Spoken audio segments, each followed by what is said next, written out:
ભગવાને અનંત શક્તિ આપી. સ્વામી વિવેકાનંદ એક સરસ વાત કરતા, each soul is potentially divine. દરેકના હૃદયમાં ભગવાને એટલી શક્તિ મૂકી છે. તો આપણે કાર્ય કરવું, પ્રચંડ પુરુષાર્થ કરવો, અને કદાચ આપણા કાર્યમાંથી નિવૃત્ત થયા હોય તો આપણે કોઈ સમાજ સેવા સંસ્થામાં જોડાવવું. ત્યાં જઈને કહેવું કે મને કદાચ કચરો વાળવાની સેવા આપશો ને તોય મારે કરવી છે, મારે પ્રવૃત્ત રહેવું છે, મારે સેવા કરવી છે, છેલ્લા શ્વાસ સુધી મારે સમાજને આપતા રહેવું છે. Die on the battlefield, not on the hospital bed. Die on the battlefield, not on the hospital bed. એ સિદ્ધાંત રાખવાનો. Think different. હોસ્પિટલના ખાટલામાં મરવું નથી, મરવું છે ક્યાં? બેટલફિલ્ડ ઉપર. ડોક્ટર એપીજે અબ્દુલ કલામે સંકલ્પ કરેલો, પ્રેસિડેન્ટ તરીકે રિટાયર થયા હતા. હવે પ્રેસિડેન્ટ તરીકે રિટાયર થાય પછી એને બીજી કોઈ કાર્ય કરવાની ઈચ્છા રહે, કારણ કે જે પદ પ્રતિષ્ઠા એમને ભોગવી હોય. પણ એમને કહ્યું કે મારી પાસે જ્ઞાન છે, મારી પાસે અનુભવ છે, હું યંગર જનરેશનને શેર કરી શકું છું. એટલે પોતે પણ મહિનામાં 20 થી 25 ટોક ટૂર એટલે સર્કિટ ઉપર નીકળતા. એમણે પ્રમુખ સાંઈ મહારાજને કહ્યું કે મારી એક જ ઈચ્છા છે કે હું વિદ્યાર્થીઓ અને યુવાનોને વાતો કરતો હોઉં તે વખતે મને હાર્ટ એટેક આવે ને મારું મૃત્યુ થાય. That is called on the battlefield. અને થયું પણ એવું, ભગવાનની ઈચ્છા હશે કે શિલોંગમાં ઇન્ડિયન ઇન્સ્ટિટ્યૂટ ઓફ મેનેજમેન્ટ સમક્ષ એટલે વિદ્યાર્થીઓ અને યુવાનોને વાત કરતા તે વખતે જ એમને હાર્ટ એટેક આવે. આપણે વિડીયો જોયેલી છે બધાએ. એટલે પ્રમુખ સ્વામી મહારાજ કે સ્વામી વિવેકાનંદ કે ડોક્ટર એપીજે અબ્દુલ કલામ જેવા મહાપુરુષોના જીવનમાંથી શીખવાનું. આ point number 2, think different. Die on the battlefield, not on the hospital bed. ડોક્ટર્સને ઘણી વખત સારું ન લાગે,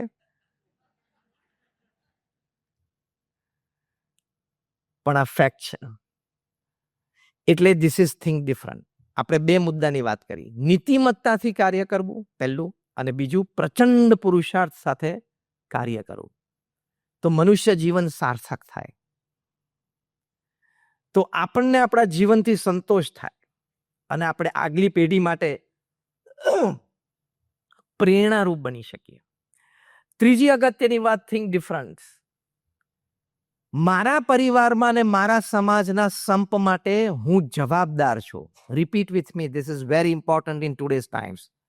મારા પરિવારની સુખાકારી માટે. ડિનર પેક આપી દીધું, પછી આપવાનું છે ને? મારા પરિવારની સુખાકારી માટે, મારા જ્ઞાતિના સમાજની માટે આપ જવાબદાર છો. રોજ સવારે ઉઠો અને ભગવાનને પ્રાર્થના કરતા હો. જે પણ ભગવાનના સ્વરૂપમાં તમને શ્રદ્ધા હોય એની પ્રાર્થના કરી પછી આ વાક્ય મનમાં બોલવાનું, ધીસ ઇઝ થિંકિંગ ડિફરન્ટ. એનું એક અર્થે સમાજમાં નાના મોટા પ્રશ્ન છે, 2 વિભાગ પડી ગયા છે, પહેલા જેવી મજા નથી. અસલ કારણો બોલું છું ને બધું. પહેલા જેવી મજા એટલે નથી, સમાજ તો એનો એ જ છે, પણ આ વખતના પ્રમુખ તમારી ગ્રુપના નથી. એટલે તમે કોઈ તાલીઓ છે નહીં પાડો છે તો કહો. I am not entertaining, I am giving you wisdom. આ વખતે સમાજના જે પ્રમુખ ચૂંટણા ને એ પ્રમુખને મારો વોટ નહોતો. હું જે પેલું ઇલેક્શનમાં સામે જે પ્રમુખ ઉભા હતા ને એને મેં વોટ આપેલો. એટલે હમણાં જરા ના મજામાં પાછા સાચું સારું કારણ આપે. બુદ્ધિશાળી તો ખરા આપણે બધા.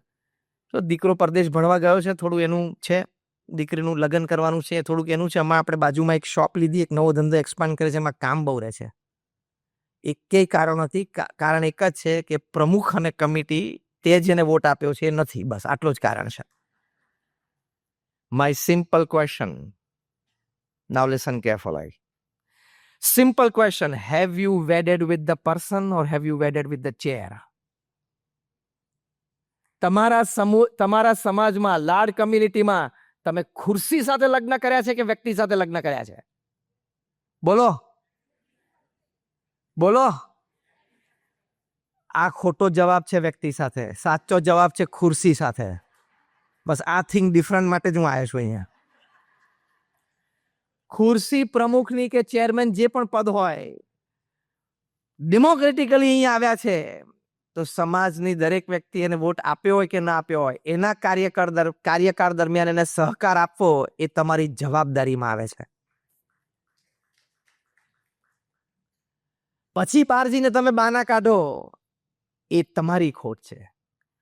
પ્રમુખની ખુરશી ઉપર જે બેઠો એને માન આપવાનો, એને સહકાર આપવાનો. As simple as that. વ્યક્તિઓ બદલાતી રહેશે, ખુરશી ચાલુ રહેશે. આવો એક સિદ્ધાંત શીખવાડું છું. BAPS સ્વામિનારાયણ સંસ્થાનો આ સિદ્ધાંત છે કે ગુરુ પદે અમારા ગુરુએ જેને બેસાડ્યા હોય એને પૂર્ણ રીતે વફાદાર, પૂર્ણ રીતે સહકાર, પૂર્ણ રીતે એના આદેશનું પાલન કરવું.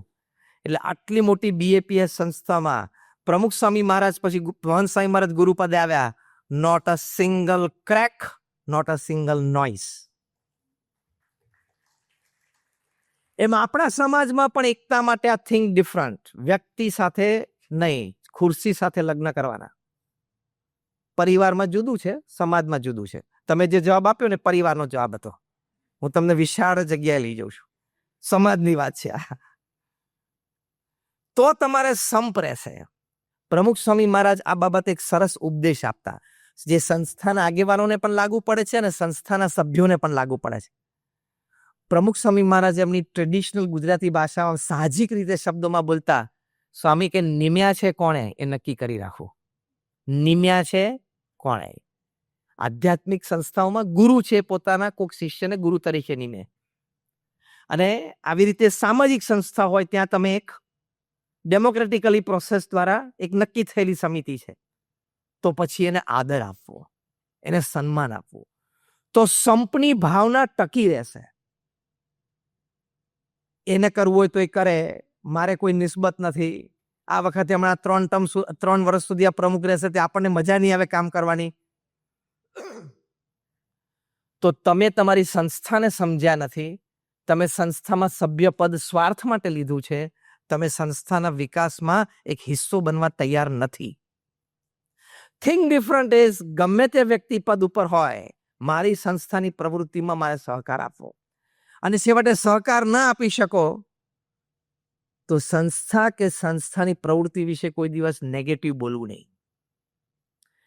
તમે આ કાર્યક્રમ પછી પેટ ડિનર છે બધા માટે લઈને તમે પાર્કિંગમાંથી તમારી કાર લઈને ઘરે જશો, ફેમિલી સાથે બેઠા હશો.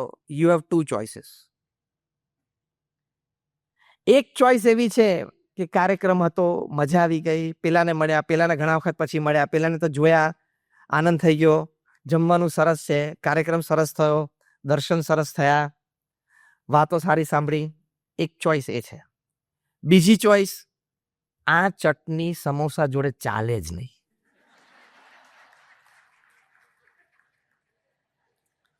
હવે ચોઇસ સેકન્ડનું લિસ્ટ ગણાવું છું. જે ચોઇસ 1નું લિસ્ટ, ચોઇસ 1નું જે લિસ્ટ હતું ને એમ ચોઇસ 2નું લિસ્ટ છે. આયોજન બરોબર નહોતું, વ્યવસ્થા બરોબર નથી, પ્રવક્તા તરીકે આ વ્યક્તિ ચાલે જ નહીં, પેલી વ્યક્તિ પહેલી રૂમમાં બેઠી હતી અને હું સારી રીતે ઓળખું છું, મને પાસ મતો મળ્યો, મારે માંગવો પડ્યો, મને બરોબર જવાબ. This is choice 2. Decide wisely. શાણપણાથી તમે નક્કી કરો કે તમારે આ કાર્યક્રમ પછી ઘરે જતા શું ચર્ચા કરવી છે. ચોઇસ તમારી છે. અંગ્રેજીમાં એક બહુ સરસ કહેવાય છે, make a wise choice so you stand a good chance for a great change in your life. Choice શાણપણાવાળી હોવી જોઈએ લાઈફમાં. એમાં વિઝડમ ફિલ્ડ હોવી જોઈએ. ખાલી ઇન્ફોર્મેશન અને નોલેજથી ચોઇસ નહીં લેવાની. Information and knowledge should be converted into wisdom before you make a choice. પણ ચોઇસ એવી રાખવી કે તમને એક ચાન્સ રહે, જીવનમાં સકારાત્મક પરિવર્તનનો ચાન્સ રહે. આપણી સંસ્થા એટલે કે જે તમે લાડ સંસ્થા સાથે જોડાયેલો છો, આપણી સંસ્થાને આપણા સંસ્થાના સદસ્યો માટે હંમેશા પોઝિટિવિટી રાખવી. તો તમે અનબિલીવેબલ એનર્જી સાથે ગ્રો થઈ શકશો. તમારી સંસ્થાઓની ઠેર ઠેર કોલેજો થશે, ઠેર ઠેર સ્કૂલ થશે, ઠેર ઠેર હોસ્ટેલો થશે. તમારી સંસ્થામાંથી કેટલા બધા યુવાનો રાષ્ટ્રીય અને આંતરરાષ્ટ્રીય કક્ષાએ પહોંચશે એ તમારા સંગઠન ભાવ ઉપર આધારિત છે. એક દિવસ અત્યારે નહીં જતો જ્યારે અમારા ગુરુવરી મહંત સ્વામી મહારાજ સંપ સુરતભાવ અને એકતાની વાત ન કરતા હોય. એટલી અગત્યની આ વાત છે. Individual talents can win matches, only teamwork can win tournaments. Individual talent હોય ને, જેમ હમણાં એશિયા કપની ફાઇનલમાં દુબઈમાં પાકિસ્તાન સામે તિલક વર્માએ એકલા હાથે મેચ જીતાડી. ઇન્ડિવિજ્યુઅલ ટેલેન્ટથી તમે એકવાર મેચ જીતી જાઓ, પણ આખી ટોર્નામેન્ટ જીતવી હોય ને તો બધાનો રોલ પોઝિટિવ જોઈએ. એમ સમાજની પ્રગતિ કરવી હોય તો બધાનો રોલ પોઝિટિવ જોઈએ. મને મળ્યું નહીં, મને ફાવ્યું નહીં, મને ગમ્યું નહીં, આદેશ થયો એ કરવા માંડવાનું. સેવાઓ તો બદલાતી રહેશે, સ્થાન બદલાતા રહેશે. નિષ્ઠાથી સંસ્થાને, સિદ્ધાંતને વફાદાર રહેવાનું. This is think different. Routine thinking શું? મારું મન ગમતું થયું નહીં એટલે હવે મને મજા નથી આવતી. Drained of energy. We are not living an animal life, we are living a human life. ગમે તે સંજોગોને મેં 500 થી વધારે જીવન ચરિત્રો વાંચ્યા છે. From Nelson Mandela to Abraham Lincoln to George Washington to Winston Churchill to Pramukh Swami Maharaj to Sachin Tendulkar. બધાના જીવનની એક કોમન વાત એ હતી કે સંજોગો અને પરિસ્થિતિ કાયમ એ લોકોને સાનુકૂળ હતા નહીં. એ લોકોના જીવનમાં ઘણી વખત સંજોગો અને પરિસ્થિતિ પ્રતિકૂળ થયા, વ્યક્તિઓ પણ પ્રતિકૂળ થયા, પણ છતાં અવિરતપણે પોતાનું કાર્ય સકારાત્મક ભાવ, સકારાત્મક વિચારો, સકારાત્મક ભાવનાઓથી એમણે ચાલુ રાખ્યું. તો they created an organization, they created a legacy, they created an inspiration. એટલે સંપની ભાવના સકારાત્મક વિચારથી હંમેશા રાખવી. તમને ખબર છે મેનેજમેન્ટનો એક પ્રિન્સિપલ છે. પીટર ડ્રકર બહુ મોટા મેનેજમેન્ટ ગુરુ છે. એકચ્યુઅલી ધ મેનેજમેન્ટ વર્ડ શબ્દ છે ને, મેનેજમેન્ટ એ કોઈન કરનારા વ્યક્તિ છે પીટર ડ્રકર. એમણે એક બહુ સિદ્ધાંત સરસ આપ્યો છે કે કોઈ પણ કોર્પોરેટ સ્ટ્રક્ચરમાં એક કાયદો છે, રૂલ નંબર 1 અને rule number 2. Rule number 1, the boss is always right.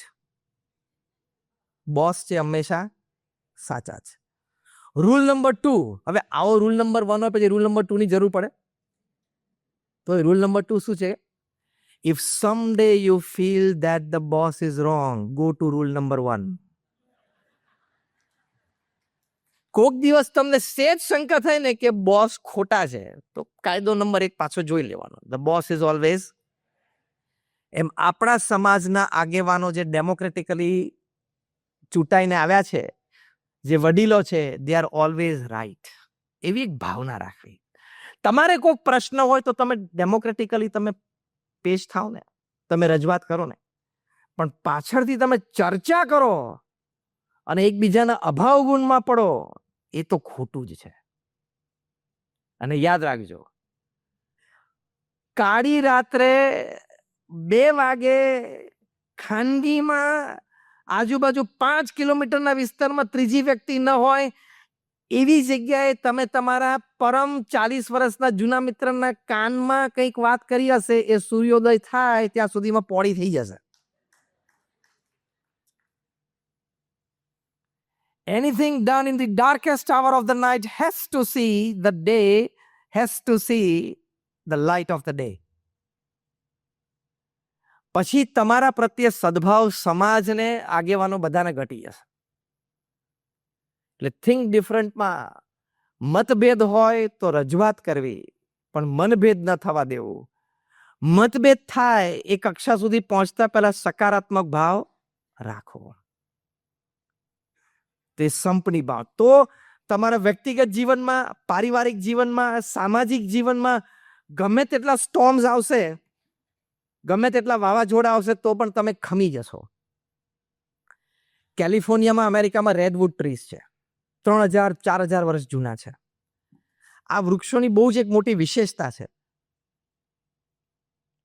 કે આ રેડવુડ ટ્રીઝ છે એ 150 ફૂટ, 250 ફૂટ, 200 ફૂટ, 250 ઘણા બધા તો 250 ફૂટ ઊંચા જાય. હવે વી નો કે California is a seismic zone, એટલે કે અર્થક્વેક પ્રોન ઝોન છે. 2, 2.5, 3, 3.5 સુધી અર્થક્વેક ગમે ત્યારે આવી જાય, થોડુંક હલી જાય. પાછા પેસિફિકના કોસ્ટ ઉપર છે એટલે સ્ટ્રોંગ પેસિફિક વિન્ડ્સ ચાલુ રહે. West coast America. પણ એક પણ વૃક્ષ પડ્યું નથી. એક એકના થડ કેવા છે કે આપણા જેવા 5-7 વ્યક્તિઓ હાથ પોળા કરીને હ્યુમન ચેઇન કરીએ ને તો એને બથવા ન લઈ શકીએ. એક થડ તો એવું છે કે એમાંથી મોટરવે કાઢ્યો છે, ઝાડના થડમાંથી રસ્તો કાઢ્યો છે. એટલે બાયોલોજીસ્ટને બધાને એમ થયું કે આના મૂળ બહુ ઊંડા હોવા જોઈએ અને શક્તિશાળી હોવા જોઈએ, which is a normal first assumption. Am right?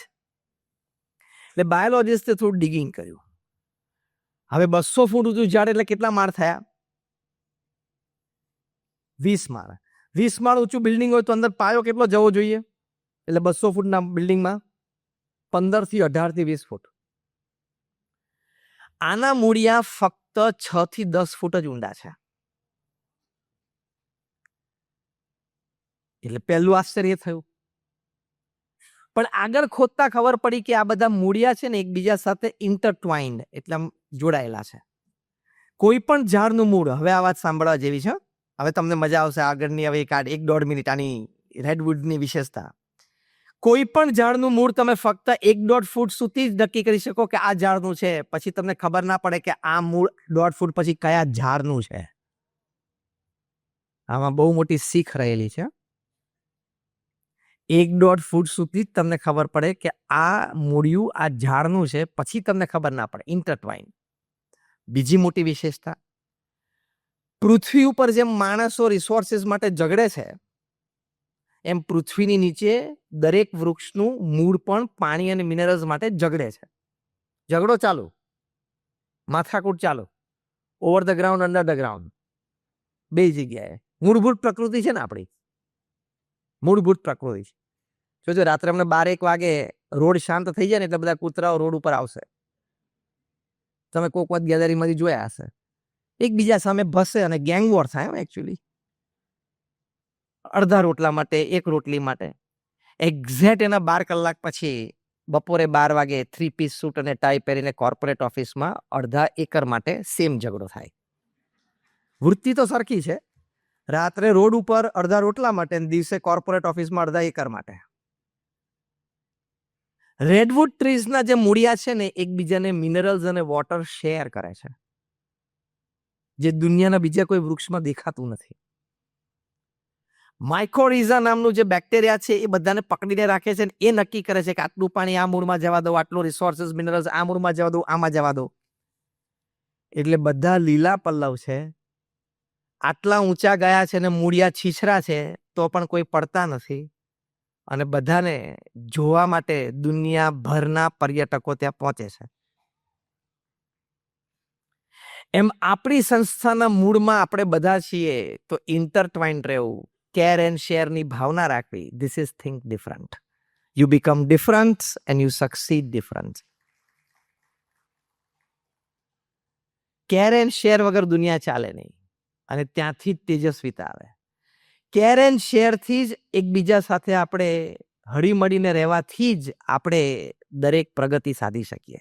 How many of you believe in this statement? Rays your hands. આપણે બધા જ. અને એમાં આપણું અસ્તિત્વ નાનું હોય, એમાં આપણું અસ્તિત્વ કદાચ ગણી ના શકાય એવું હોય, છતાં તમે પાયાની વ્યક્તિ બની શકો છો, કારણ કે તમે સંપીને સાથે રહ્યા છો. અમારા ગુરુહરિ મહંત સ્વામી મહારાજ છે, એક વખત અમારું જે સંત તાલીમ કેન્દ્ર છે સારંગપુરમાં, એમાં સાયમ સત્સંગ સભા પતાવી અને પોતાના નિવાસ સ્થાનમાં અંદર પધાર્યા.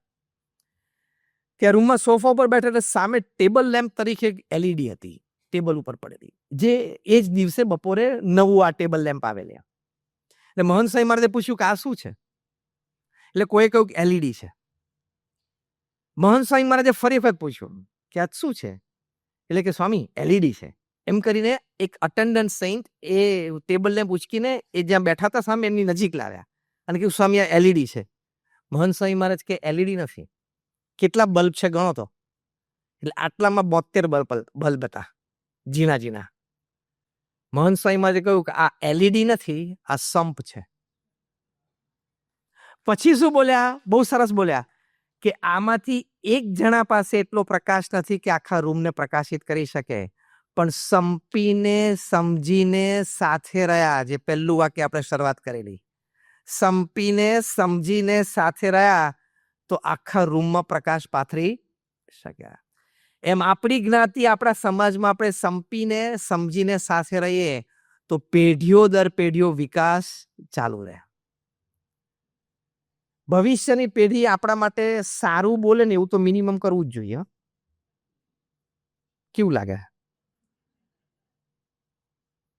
તો એની માટેના આ વિચારો છે. એટલે એક આ સંપની ભાવના. અને છેલ્લી વાત, ભગવાન પ્રત્યે હંમેશા આપણા સનાતન હિન્દુ ધર્મના સિદ્ધાંતો માટે હંમેશા શ્રીમદ ભાગવત રામાયણ, શ્રીમદ ભગવદ્ ગીતા, ભગવાન સ્વામિનારાયણના વચનામૃત આવા સદગ્રંથોમાં હંમેશા શ્રદ્ધા રાખવી. It is always advisable to be an atheist. Is it? No. It is always advisable to be a believer than a non-believer. નાસ્તિકતા કરતા આસ્તિકતા છે એ હંમેશા સરાહનીય છે. આ થિંક ડિફરન્ટ. રૂટીન થિંકિંગ શું છે? હું જોઉં તો હું માનું, હું અનુભવ કરું તો હું માનું. અને થિંક ડિફરન્ટ શું છે? શ્રદ્ધા. First believe and then see. દુનિયા માત્રની ચીજ શું છે? First see and then believe. અધ્યાત્મ માર્ગ શું છે? First believe and then see. તમે અત્યારે પાર્કિંગમાંથી તમારું વાહન લઈને કાર લઈને ઘરે જશો તો હેડલાઇટ ચાલુ કરશો તો અહીંથી તમારું ઘર સીધું દેખાશે? તો તમે એમ કહો ના તો 10 ફૂટ જ દેખાય છે, આગળ તો અંધારું છે, અમારથી આગળ નહીં જવાય. પણ જેમ જેમ તારી ગાડી એક એક પરડું એક એક આગળ જશે એમ આગળ અજવાળું થશે. એ આધ્યાત્મિક માર્ગ છે, શ્રદ્ધાનો માર્ગ છે. જેમ જેમ તું થોડો પ્રયત્ન કરીશ એમ તને શ્રદ્ધા જાગશે. આ think different. How do you become different? You become a humble person. You become a person with character. You become a humble devotee of God. And then you succeed different. એ શું સક્સેસ મળે? કે જીવનમાં stress, tension, depression ઓછું રહે. આ લાભ છે ભગવાન પ્રત્યેની શ્રદ્ધાનો. ભગવાન પ્રત્યેની શ્રદ્ધાનો લાભ છે. આજનો સેક્યુલર જમાનો એવું કહે છે કે હું જે જોઉં એ માનું. If my why, what, how, whom is satisfied તો જ હું માનું. જેન ઝી એનો આ પ્રશ્ન છે. એટલે મારે એમાં બહુ સિમ્પલ આન્સર છે. હું એક પ્રશ્ન પૂછું, તમારામાંથી જેને ઉત્તર આવડતો એ આંગળી ઊંચી કરજો. આ પ્રશ્ન હું 500મી વાર પૂછું છું ઇવેન્ટ્સમાં, હજી સુધી કોઈ આંગળી ઊંચી નથી કરી. એટલે હું તમને ચેલેન્જ અને ગેરંટી આપું છું, તમારામાંથી પણ કોઈ આંગળી ઊંચી નહીં કરે. ક્રિકેટનો જ પ્રશ્ન છે, વધારે લાંબો નથી. ક્રિકેટમાં જેને 3 સ્ટમ્પ નક્કી કરે એનું નામ મને આપો.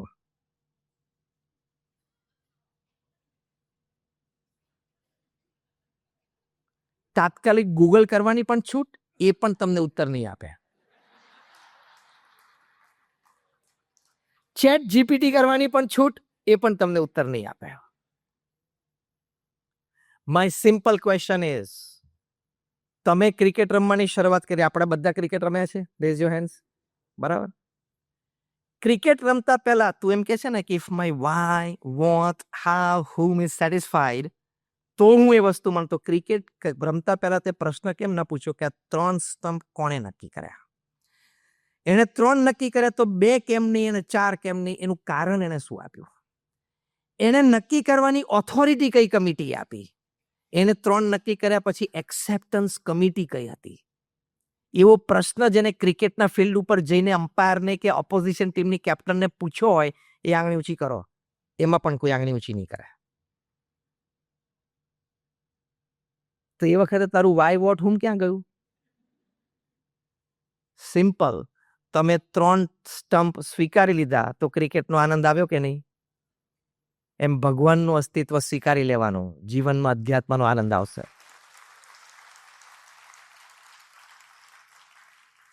You question the process, you don't question the fundamentals.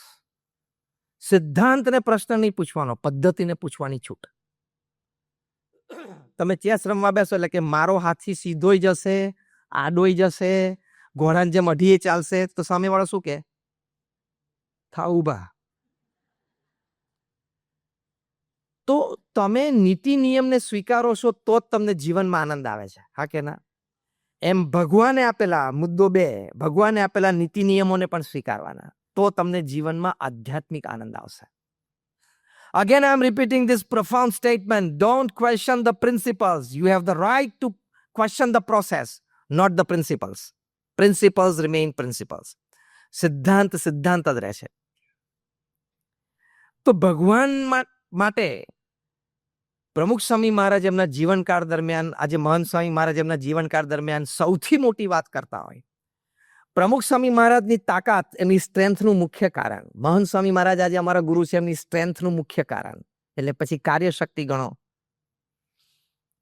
એ ભગવાન સર્વ કરતા હરતા છે એ માનવું. રૂટીન થિંકિંગ શું છે? I did it, my talent did it, my intelligence did it, my experience did it. Think different શું છે? I was just a tool. He operated from the top. A think different. તો તમે બી different બની જાઓ. કેવી રીતે? તમે હળવા ફૂલ રહી શકો.